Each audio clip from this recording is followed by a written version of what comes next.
Hello दोस्तों, कैसे हैं आप लोग। मैं आनंद तिवारी मेक जोन के यूट्यूब चैनल पर आप सभी मित्रों का स्वागत करता हूं।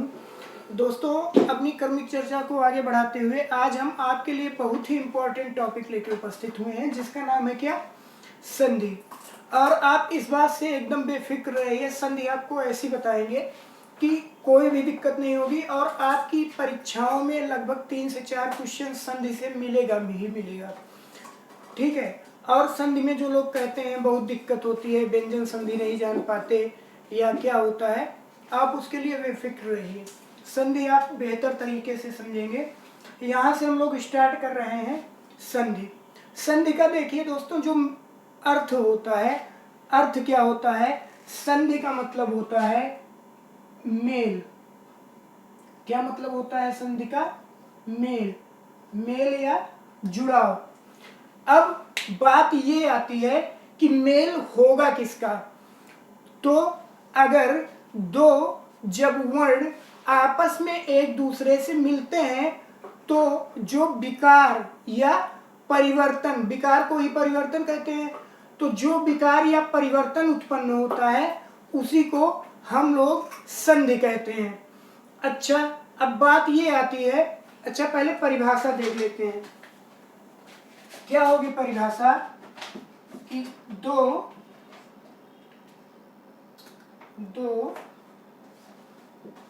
निकटवर्ती वर्णों के मेल से जो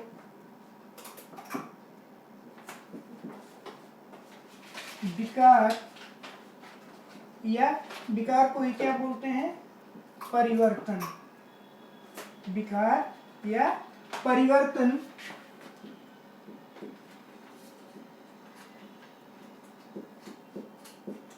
उत्पन्न होता है उसे हम लोग क्या बोलते हैं, उसे संधि कहते हैं।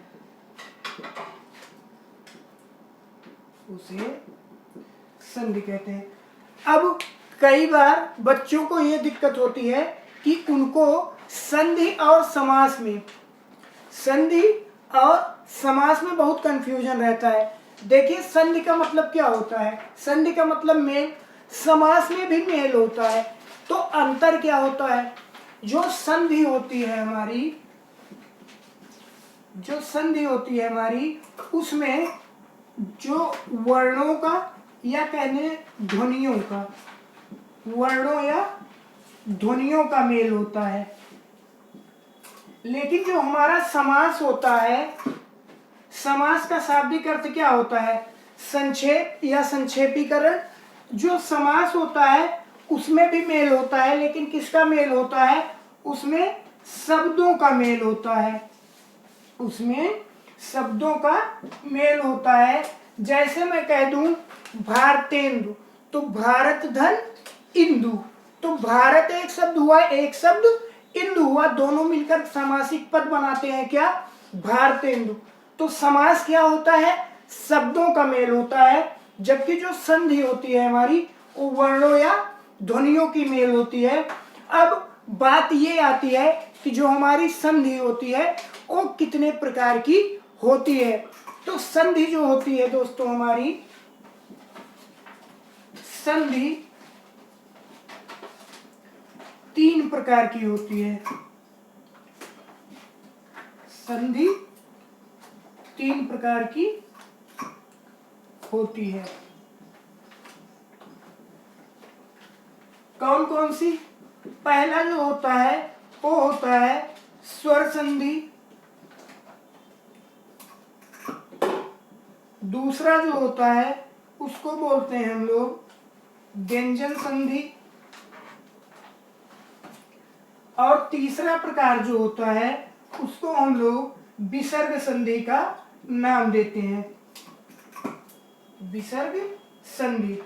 अब जो स्वर संधि होती है इसके 5 प्रकार हैं और स्वर संधि बहुत ही महत्वपूर्ण होती है आपकी परीक्षा की दृष्टि से। ज्यादातर क्वेश्चन इसी स्वर संधि से बनते हैं। व्यंजन संधि में कुछ 6-7 नियम है, ऐसे ही विसर्ग संधि में कुछ 6-7 नियम है। तो इस वीडियो में हम अपनी पहली टॉपिक को जो स्वर संधि की है उसको उठाते हैं और उसके 5 प्रकार को कवर करते हैं। तो देखते हैं स्वर संधि क्या होती है और प्रकार कौन कौन से हैं और उनका डिटेल क्या होता है, उसको हम लोग देखते हैं।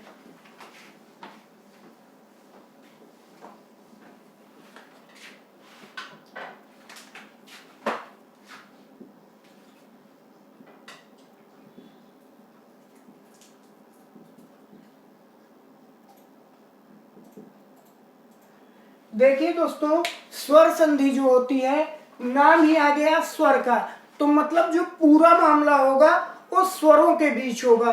और संधि होती हमारी क्या है कि दो वर्णों का आपस में मेल होता है, तो जो विकार होता है वही क्या कहलाती है, संधि।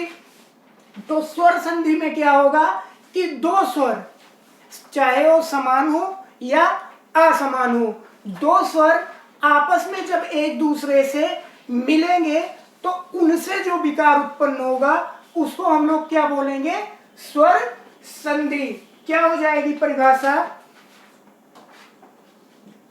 दो स्वरों के मेल से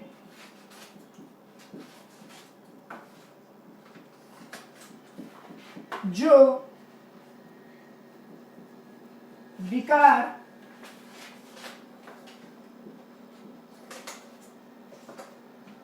उत्पन्न होता है उसे हम लोग क्या बोलते हैं, स्वर संधि कहते हैं। अब स्वरों का स्वरों में क्या होगा, इस संधि में मेल होगा। मतलब स्वर हमारे कितने हैं, 11, अ ई उ, ठीक, री, ये सब क्या है, स्वर हैं, ए ओ औ अं आ, ठीक। तो स्वरों के इन्हीं में से क्या होंगे कि स्वर आपस में एक दूसरे से मिलेंगे और जो विकार होगा उनके आधार पर जो स्वर संधि है हमारी, स्वर संधि कितने भागों में बांटी गई है, स्वर संधि के कितने भेद होते हैं, 5 भेद होते हैं। और बहुत ही आसान तरीके से आपको ऐसी नायाब ट्रिक बताऊंगा कि आपको कुछ करना नहीं है, आप देखेंगे, आप शब्द देखेंगे, बता देंगे इसमें कौन सी संधि है। तो प्रकार देखिए कौन सा होता है, पहला होता है दीर्घ स्वर संधि, दूसरा होता है गुण स्वर संधि, तीसरा होता है यण स्वर संधि और चौथा होता है वृद्धि स्वर संधि और पांचवा जो हमारा तरीका होता है, भेद होता है, वो क्या होता है, अयादि स्वर संधि का। तो जो स्वर संधि होती है उसके कितने भेद होते हैं, 5 भेद होते हैं। कौन कौन से, पहला होता है दीर्घ स्वर संधि का, दूसरा होता है गुण स्वर संधि, तीसरा होता है यण स्वर संधि, चौथा होता है वृद्धि स्वर संधि और पांचवा होता है अयादि स्वर संधि। अब यहाँ से हम लोग एक एक को उठाते हैं और देखते हैं कि क्या होता है।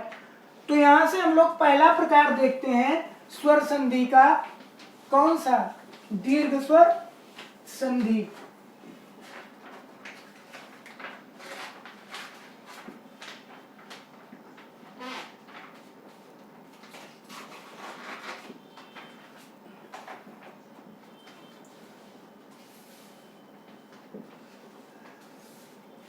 दीर्घ स्वर संधि में क्या होता है, नाम से ही देखिए क्या है कि जब दो समान स्वर या ह्रस्व या दीर्घ स्वर आपस में एक दूसरे से मिलेंगे तो मिलकर क्या हो जाएंगे, दीर्घ हो जाएंगे।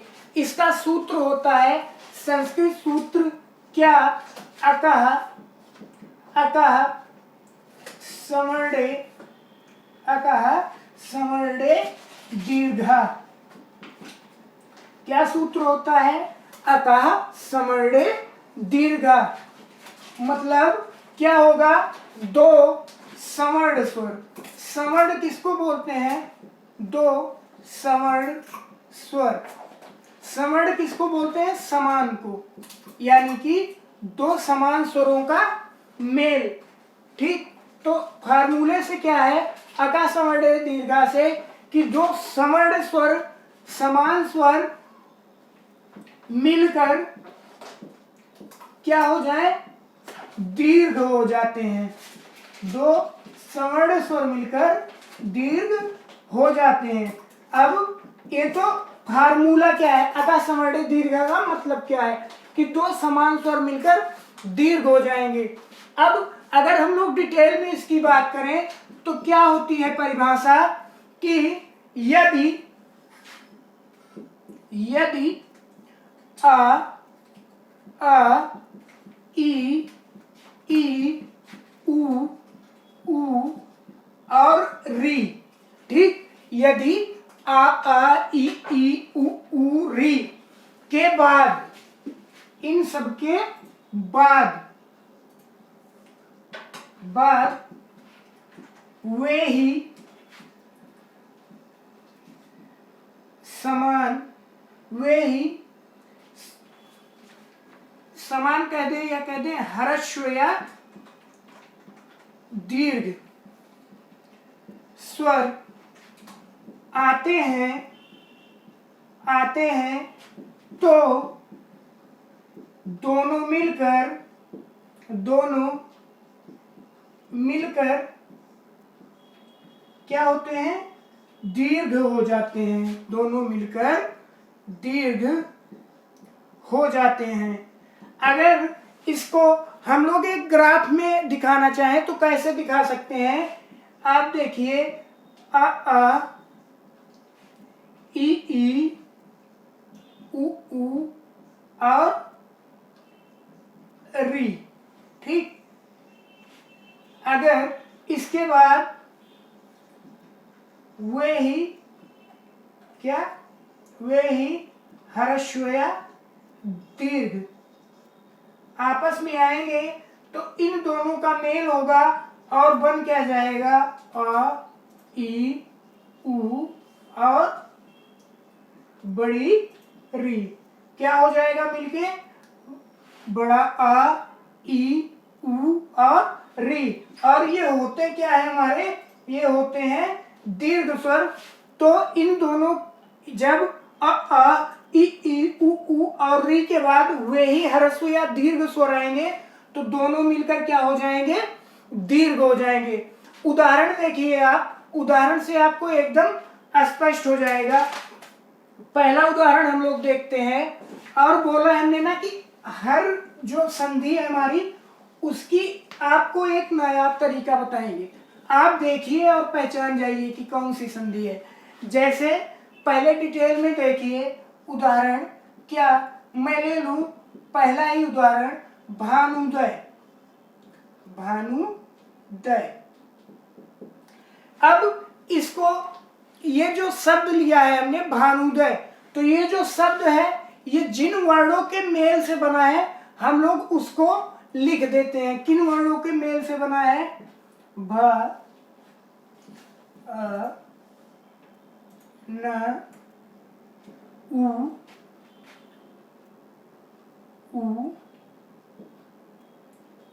त अ य आ। इन वर्णों के मेल से बना है। अब हम लोग यहां से देखते हैं कि इसका संधि विच्छेद क्या होगा। तो यहां से ये शब्द देखिए दो अलग अलग हो रहे हैं ना, दो अलग अलग शब्द हो रहे हैं। क्या बन रहे हैं, भानु और क्या, उदय, भानु प्लस उदय। अब देखिए यहाँ पर क्या, छोटे उ की मात्रा है और यहाँ पर क्या, छोटा उ, और दोनों मिलकर बन क्या रहे हैं, शब्द में बड़ा उ बन जा रहे हैं। यानी कि जब दो देखिए समान ह्रस्व स्वर आए, ह्रस्व या दीर्घ दो समान आएंगे, तो जब दो समान ह्रस्व स्वर आए दोनों मिलकर क्या हुए, दीर्घ हो गए, तो कौन सी संधि? दीर्घ स्वर संधि। अगला उदाहरण देखिए, जैसे मैं कह दूं महाशय, इसको भी ऐसे जिन वर्णों के मेल से बना है उसको लिख दीजिए। किन वर्णों के? म, अ, ह, अ, स, अ, य, इन वर्णों के में। अब देखिए यहां से ये शब्द और ये वर्ड मिलकर एक शब्द बना रहे हैं, क्या? महा धन आशय। महा में कौन सी मात्रा? बड़े आ की, और इसमें बड़ा आ, दोनों मिलकर क्या हो रहे हैं? बड़ा आ की मात्रा में बदल जा रहे हैं, यानी कि दो समान दीर्घ स्वर मिलकर क्या हो रहे हैं? आपस में दीर्घ हो जा रहे हैं। तो कौन सी संधि हुई भैया? दीर्घ स्वर संधि। और उदाहरण देखिए, जैसे इसी तरह से महेंद्र हो गया, विद्यालय हो गया, विद्यालय हो गया, और क्या हो गया? रामायण हो गया, लघूर्मी हो गया। बहुत पूछा जाता है लघूर्मी कौन सी संधि है? लघूर्मी हो गया, मातृण हो गया आदि। अच्छा, अब आप बोलेंगे कि सर ट्रिक क्या है इसमें, कि हम करें कैसे?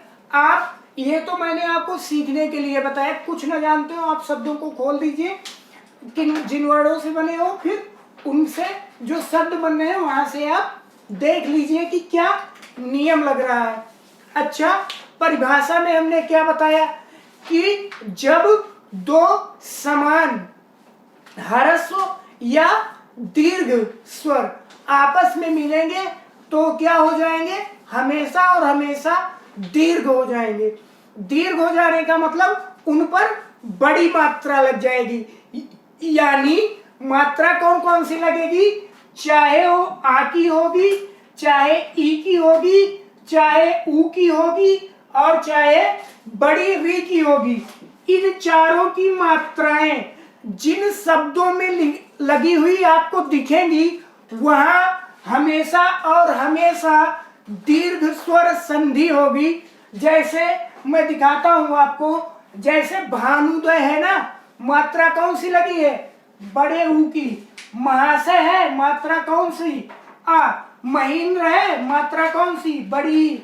विद्यालय है, मात्रा आ की। रामायण है, मात्रा आ की। लघूर्मी है, मात्रा बड़े ऊ की। मातृण है, मात्रा बड़ी री की। तो हमेशा जहां पर बड़ी मात्राएं होंगी, किसकी किसकी? आ की, ई की, ऊ की और री की, जहां पर भी देखिए बड़ी मात्रा होगी हमेशा वहां पर दीर्घ स्वर संधि होगी। आपको इतना कुछ करना नहीं है, जहां पर आप देखिए आ गया, बड़ा ऊ, बड़ी और बड़ी री, जिन शब्दों में भी ये मात्रा आपको लगी हुई दिखे आप तुरंत आंख बंद करके लगा दीजिए दीर्घ स्वर संधि। अगला प्रकार देखते हैं, कौन सा? यण संधि क्या होती है?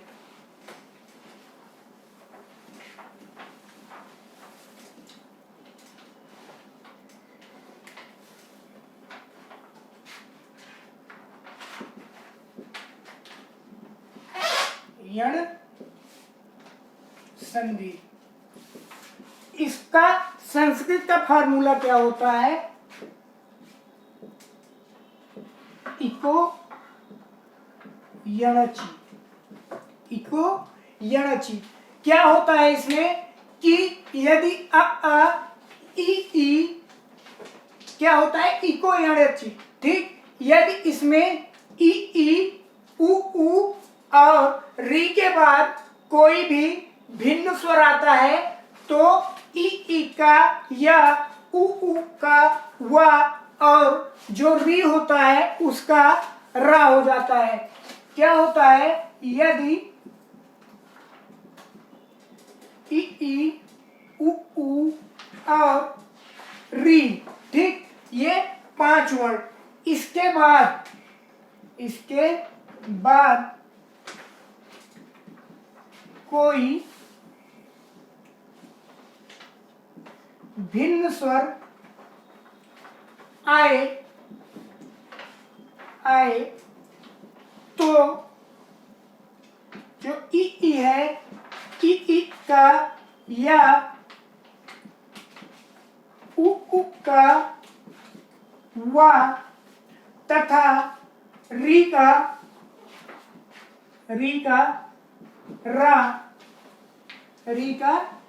रा हो जाता है। देखिए उदाहरण देखिए, जैसे क्या उदाहरण होगा, जैसे मैं कह दूं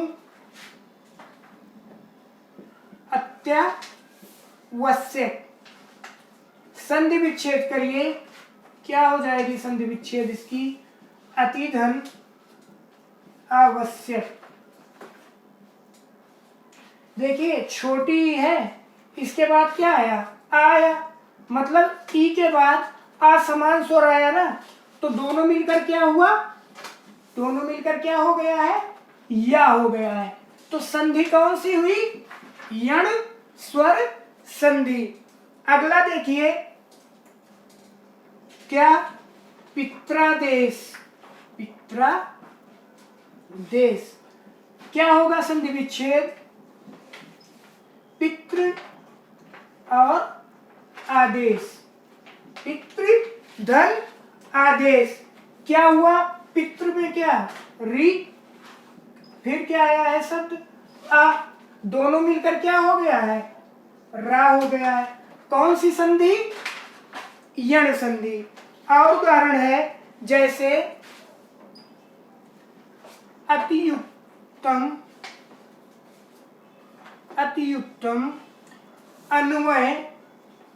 अन्वय बहुत बार पूछा गया है, अन्वय और यद्यपि भी बहुत पूछा जाता है। अत्युत्तम, अन्वय, यद्यपि,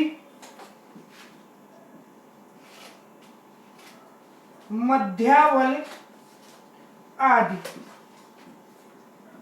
उदाहरण क्या क्या है, जैसे अत्यावश्यक हो गया, पित्रादेश हो गया, अत्युत्तम हो गया, अन्वय हो गया, यद्यपि हो गया, मध्यावल हो गया आदि। ये सब किस में आएंगे, हमेशा यण संधि में।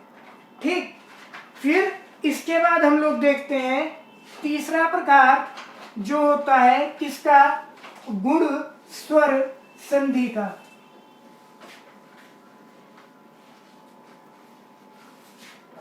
तीसरा कौन सा होता है, गुण स्वर संधि। इसका संस्कृत में फार्मूला क्या होता है, आद गुणा। गुण स्वर संधि क्या होती है, यदि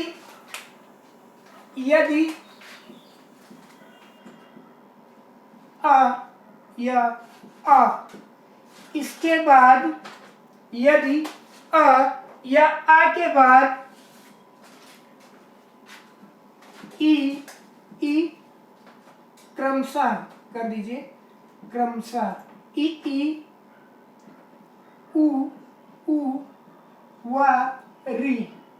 मतलब पहले आप जब संधि विच्छेद करेंगे तो पहले शब्द के अंत में क्या होगा, आ या बड़ा आ, उसके बाद इनमें से ई उ या री। अगर ये होंगे तो दोनों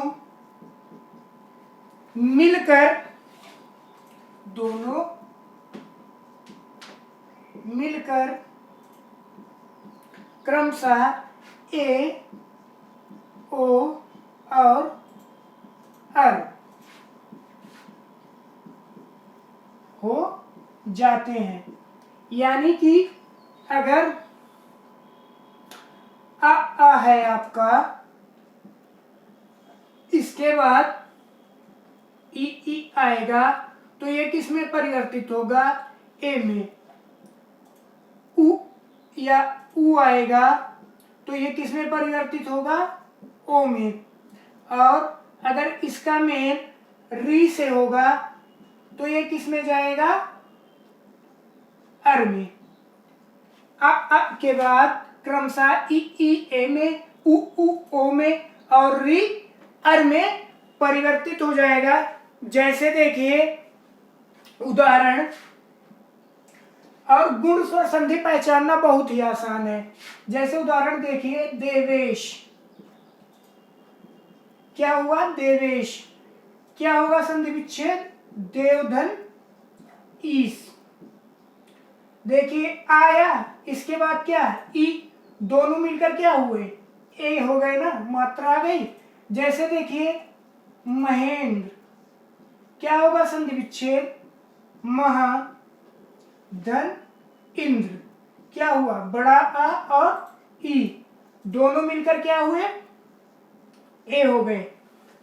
तो अ के बाद अगर ई आएगा तो ए, उ आएगा तो ओ और री आएगा तो अर हो जाएगा। और देखिए उदाहरण, जैसे चंद्रोदय,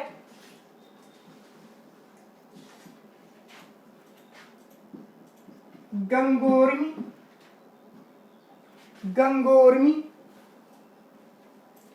नरेंद्र,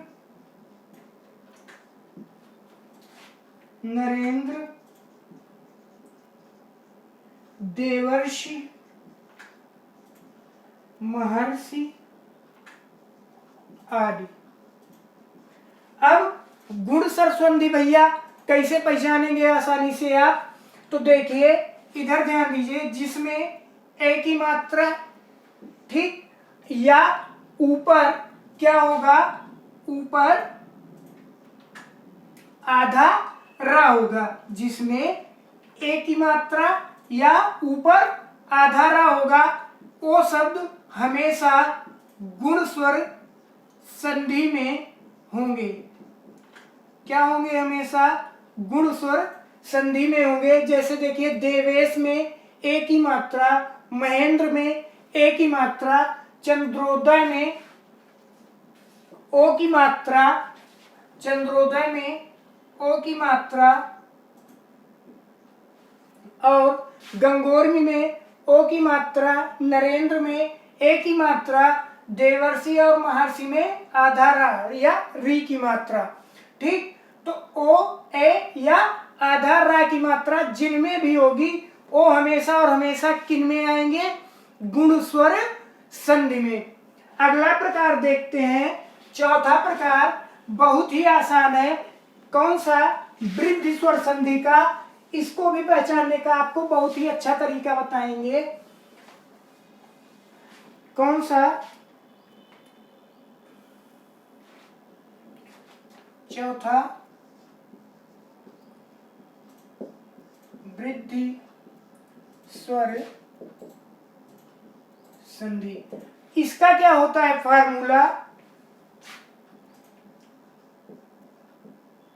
वृद्धि रेची। होता क्या है इसमें कि अगर आ या अ के बाद, आ या अ के बाद ए आए तो ए तथा ओ आए तो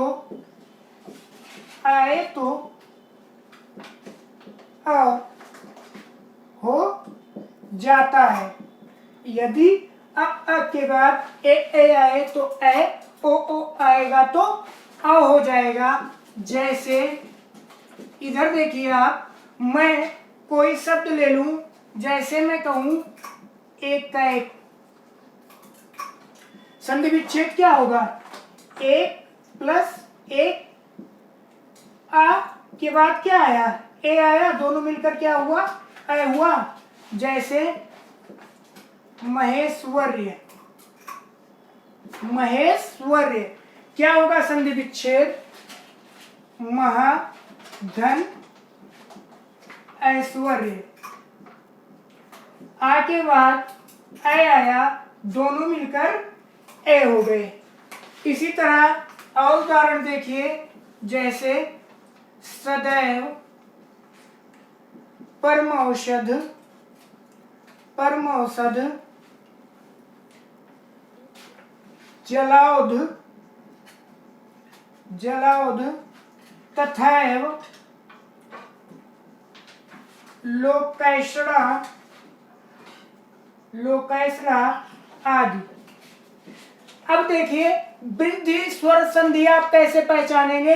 कुछ नहीं करना है, जिसमें ऊपर ऐसी मात्रा आपको लगी हुई दिखे, जिस भी शब्द में ये मात्रा आपको लगी हुई दिखे, आंख बंद करके आप मार दीजिएगा उसमें वृद्धि स्वर संधि। यहाँ देखिए एकाएक में मात्रा, महेश्वरी में मात्रा, सदैव में, परमौषध में, जलाउध में, तथैव में, लोकैषणा में, सब में लगी है ना। जिस भी शब्द में ऐसी मात्रा दिखेगी क्या होगा? वृद्धि स्वर संधि। अगला प्रकार देखिए, कौन सा? अयादि स्वर संधि का।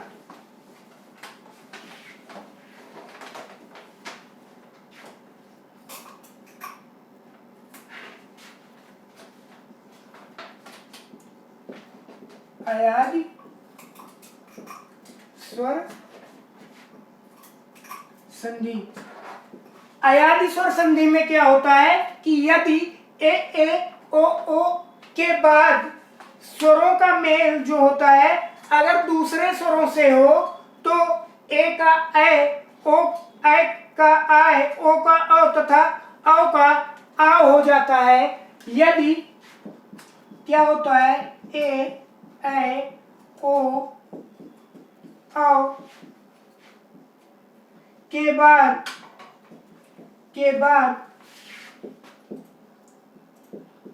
स्वरों का मेल हो तो ए का ए का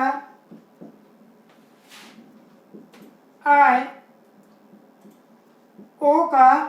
ओ का औ तथा औ का आओ हो जाता है।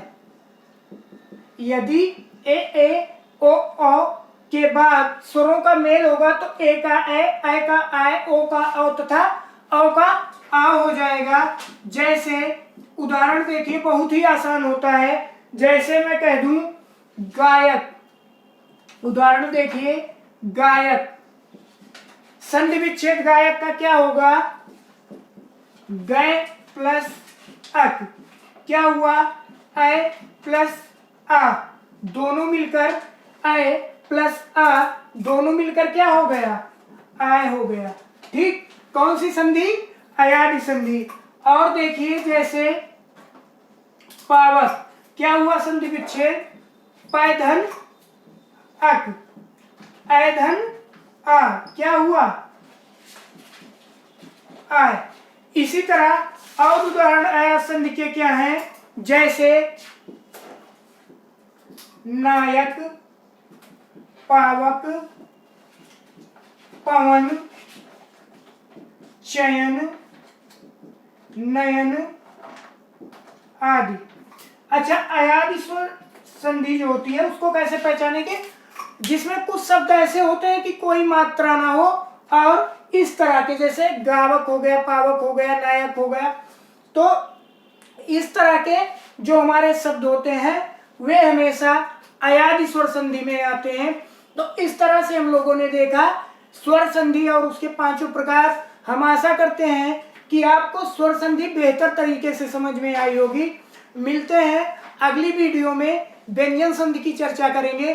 तब तक के लिए खुश रहिए, स्वस्थ रहिए, मस्त रहिए। नमस्कार।